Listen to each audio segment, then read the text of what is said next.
পর মুনাজাত করা বেদাত না সুন্নাত বলবেন? সালাতের পরে মুনাজাত করা বেদাত না সুন্নাত? ফরজ নামাজের পরে, মানে আমরা যেটাকে মুনাজাত বলছি, এটা সম্মিলিত মুনাজাত। ফরজ নামাজের পরে দোয়া করা এটা নবীর সুন্নাহ দ্বারা প্রমাণিত। তবে ইখতিলাফ এখানে হয় যে ইমাম সাহেব হাত তুলবেন, মুক্তাদিরও হাত তুলবেন, ইমাম সাহেব দোয়া পড়বেন, মুক্তাদির পেছন থেকে আমিন বলবেন, আর এটা করতে হবে ফরজ নামাজের পরে। টোটাল 5টা মাসালা, একটা নয় কিন্তু মাসালা। 1, ফরজ নামাজের পর। 2, ইমাম হাত তুলবে। 3, মুক্তাদিরও হাত তুলবে। 4, ইমাম জোরে জোরে দোয়া পড়বে। 5, মুক্তাদির আমিন বলবে। এই যে কয়টা অংশ হলো? টোটাল 5টা। ফরজ নামাজের পরে এই 5টা পদ্ধতি একসঙ্গে আল্লাহ নবী পড়েছেন, এমন কিছু সহিহ সূত্রে কোনো প্রমাণ পাওয়া যায় না। কথা বুঝতে পারছেন না? কোনো প্রমাণ নেই। তবে হ্যাঁ, নবী ফরজ নামাজের পরে অনেক দোয়া করেছে, একা একা জিকির আজকার করে চলে যাবেন।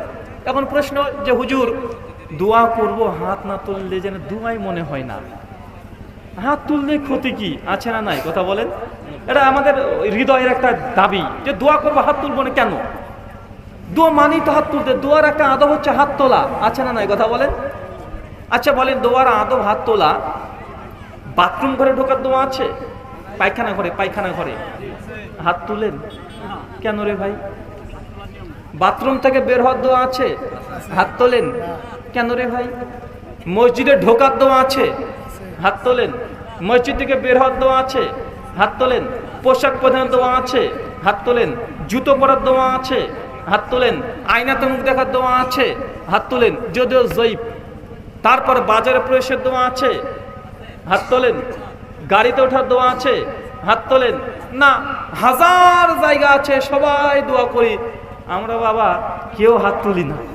তো এই জায়গাতে প্রশ্নটা আসে না যে পায়খানা করে ঢুকবো একটু যেন পায়খানাটা ভালো হয়?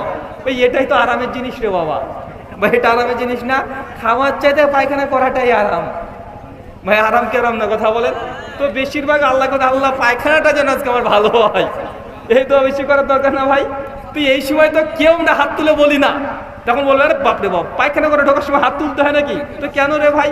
দোয়ার আদবই তো হাত তোলা। তখন আপনি বলবেন যে ভাই নবী তো কখনো পায়খানা করে ঢোকার সময় হাত তুলে দোয়া করেনি। ঠিক আমরা এই কথাটাই বলি যে ভাইজান জি ঠিকই বলেছেন, ফরজ নামাজের পরেও আমার নবী যে 2 হাত তুলে দোয়া করেনি, তাহলে আমি কেন করব? তখন আমাকে যদি নামাজের পরে 2 হাত তুলে দোয়া করাতে হয়, তো আপনাকে পায়খানা করে ঢোকার আগে 2 হাত তুলে আগে আপনি করে একবার দেখিয়ে দেন। ভাই বলেন তো, স্ত্রী সহবাসের দোয়া আছে না নাই? কেউ কি 2 হাত তুলে করেন?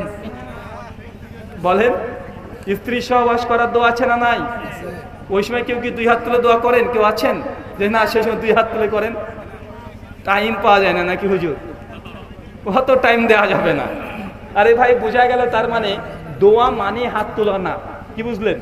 দোয়া মানে হাত তোলা না। অনেক জায়গায় দোয়া আছে, হাত তুলতে হয় না। ফরজ নামাজের পরেও দোয়া আছে, হাত তোলা নেই। শুকরিয়া, জাযাকাল্লাহ।